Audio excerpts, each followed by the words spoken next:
La chirurgie est l'étape phare des cancers de l'ovaire localisés. Pour la décrypter, je reçois le professeur Gouy.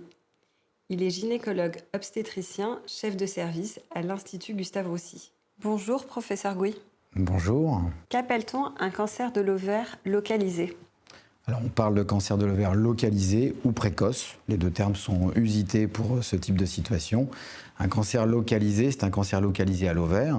Et la particularité de ce type de cancer, c'est qu'en général, dans la majorité des cas, c'est un cancer qui est de très bon pronostic. Ce sont des tumeurs rares et ce sont des patientes jeunes. Y a-t-il systématiquement de la chirurgie pour un cancer de l'ovaire localisé? Alors oui, il y a toujours de la chirurgie. Il faut bien comprendre que dans le parcours de ces patientes, en général, on découvre une masse ovarienne chez une patiente qui est venue soit pour des douleurs abdominales, soit qui a eu une échographie de façon systématique pour une autre raison.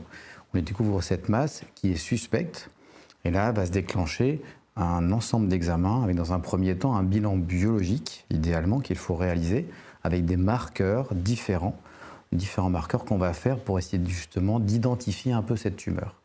Si l'échographie a suspecté une masse ovarienne, donc un cancer de l'ovaire, on va faire avant tout une IRM pelvienne, qui est vraiment l'examen le plus important pour essayer d'avancer et essayer de savoir si cette masse est suspecte ou non. Et si la masse est bien suspecte, oui, il y aura une chirurgie. Et la question de la chirurgie va être, dans un premier temps, de savoir si on fait une chirurgie mini-invasive, c'est-à-dire avec des petits trous au niveau de l'abdomen pour retirer en toute sécurité la masse ovarienne, ou s'il faut d'emblée penser à ouvrir le ventre pour ne pas rompre la tumeur. Le plus important, c'est vraiment de ne pas rompre la tumeur, car bien évidemment, si c'est une tumeur cancéreuse, en la rompant durant la chirurgie, on va essaimer des cellules cancéreuses dans l'abdomen. Ça, il faut éviter. Mais ça sera une chirurgie toujours en deux temps. Il faut d'abord enlever l'ovaire, en général la trompe est enlevée également, on appelle ça une annexectomie, soit par voie mini-invasive, soit par laparotomie en fonction de la taille de la tumeur. Si c'est une tumeur qui fait 10, 12, 15 cm, en général, on priorise toujours la laparotomie. Si elle fait 3 à 4 cm, on peut tout à fait le faire par voie mini-invasive. Et ensuite, en fonction du diagnostic, on va se poser la question pour la suite. Et donc, pouvez-vous nous préciser le déroulé de l'opération et combien de temps ça dure en moyenne? Et y a-t-il d'autres traitements associés? On prévient les patientes pour ce type d'intervention. Déjà, en fonction, encore une fois, de la taille de la tumeur, on va pouvoir prévenir la patiente de savoir si on a une grande chance de faire ça par voie mini-invasive ou si on sait déjà à l'avance qu'il y a un risque qu'on ouvre le ventre.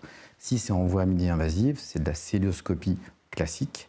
Et dans ces cas-là, les patientes sont faites en ambulatoire, ça ne pose pas de problème. On fait maintenant beaucoup aussi ce qu'on appelle de monotrocar, c'est-à-dire qu'on fait une seule incision au niveau de l'ombilic qui nous permet à la fois de travailler pour enlever l'ovaire qu'on va enlever et retirer dans un sac cet ovaire sans le rompre. Si jamais la tumeur est plus grosse, encore une fois, pour éviter la rupture, on sait déjà que ça sera une petite incision, donc les patientes vont rester 1 à 2 nuits à l'hôpital, mais pas plus. Comment une patiente peut se préparer au mieux à l'intervention chirurgicale? C'est toujours pareil de se préparer au mieux. Quand on entend se préparer au mieux, ça veut dire être le plus en forme pour la chirurgie. C'est une chirurgie qui est assez simple, donc qui ne pose pas tellement de soucis. C'est des patientes jeunes, en forme, sans beaucoup de comorbidité. Donc il n'y a pas tellement de choses à faire. Là où on peut vraiment travailler, c'est plus sur le côté anxiogène de l'intervention, parce que derrière cette chirurgie, il y a la question du diagnostic qu'on n'a pas, et bien sûr de la fertilité. Donc c'est plus sur ça qu'on va les amener, en leur expliquant clairement que c'est une chirurgie en deux temps, qu'une fois qu'on aura envoyé la pièce d'annexectomie en anatomopathologie, on va d'emblée, dans la majorité des cas, l'inscrire dans le réseau des tumeurs rares de l'ovaire malignes, qui est un réseau national, qui a deux intérêts majeurs, et d'une de pouvoir bénéficier d'une relecture par un référent anatomopathologiste, puisqu'on sait très bien que dans ces tumeurs rares, il y a à peu près dans 30% des cas des discordances entre le diagnostic initial et le diagnostic définitif. Donc ça, c'est le premier intérêt de ce réseau. Et d'autre part, dans les tumeurs très complexes où le diagnostic est vraiment difficile à poser, il y a une relecture nationale avec plusieurs référents pour vraiment finaliser le diagnostic, la carte d'identité de la tumeur, si vous voulez, qui va vraiment permettre de guider exactement les gestes qu'on va faire ensuite et le traitement qu'on va proposer à ces patientes. Donc c'est plus là-dessus qu'on insiste, sur le côté en essayant de les rassurer, en leur disant déjà, le jour de la chirurgie, vous vous réveillerez, vous aurez encore l'utérus et encore un autre ovaire. On va juste vous enlever la masse et dans un deuxième temps, on va discuter avec vous de ce qu'on va faire. Alors vous avez parlé de préserver la fertilité, comment Tout ça à se fait. passe? Alors, une fois qu'on a le diagnostic de tumeur, qu'on a la carte d'identité exacte de cette tumeur, on va discuter de deux choses. La première, c'est est-ce qu'il faut réopérer les patientes? Et dans la majorité des cas, il faut faire une nouvelle chirurgie. Pourquoi? Pour être sûr que la tumeur est bien localisée à l'ovaire et qu'elle n'a pas essaimé dans certaines zones particulières du ventre. Ces zones, c'est essentiellement le péritoine, qui est l'enveloppe qui est à l'intérieur du ventre, et l'épiplomb, qui est de la graisse qui est tendue au contact du côlon. Et dans certains cas, on enlève aussi des ganglions, qu'on appelle un curage, pour être sûr que ça n'a pas disséminé dans ces ganglions. Ces chirurgies de restadification sont quasiment toujours faites par voie mini-invasive. Ce qui veut dire que là, on est vraiment essentiellement sur de l'ambulatoire. Et avant, quand on discute de cette restadification, on discute aussi de la fertilité. Là, c'est une discussion qui est plus globale, qui se fait avec la patiente et éventuellement avec son conjoint, en fonction du projet qu'il y a, puisqu'on sait déjà à l'avance, maintenant qu'on a le diagnostic exact de tumeur, si cette tumeur, qu'est-ce qu'on pourra offrir à cette patiente dans cette situation en termes de procréation médicalement assistée. La majorité des patientes, une fois qu'elles vont être guéries de ce cancer localisé à l'ovaire, elles vont tomber enceintes spontanément, parce qu'encore une fois, ces patientes sont souvent très jeunes.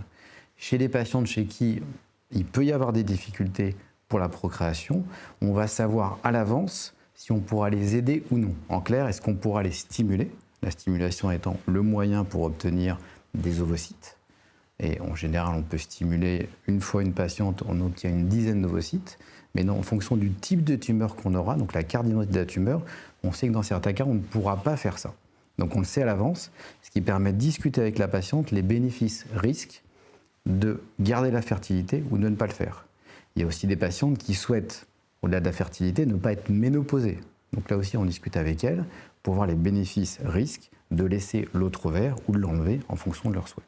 Post-opération, comment ça se passe? Le réveil, les premières heures et puis les jours et les mois Alors, qui c'est de suivent? l'ambulatoire. Quand c'est fait par voie mini-invasive, les patientes récupèrent très bien.